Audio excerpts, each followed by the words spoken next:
Урматтуу төраға,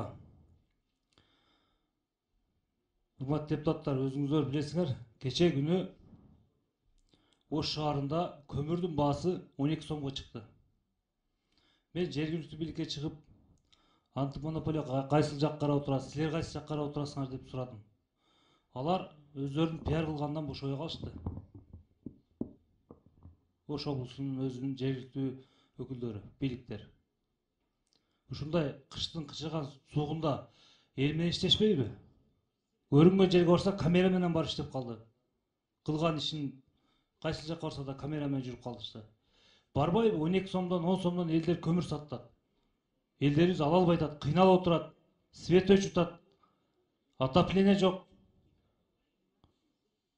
Ошону менен бирге Төлөйкөн микрорайонунда бир сутка свет жок болду. Ош шаарына караштуу Төлөйкөн микрорайонунда.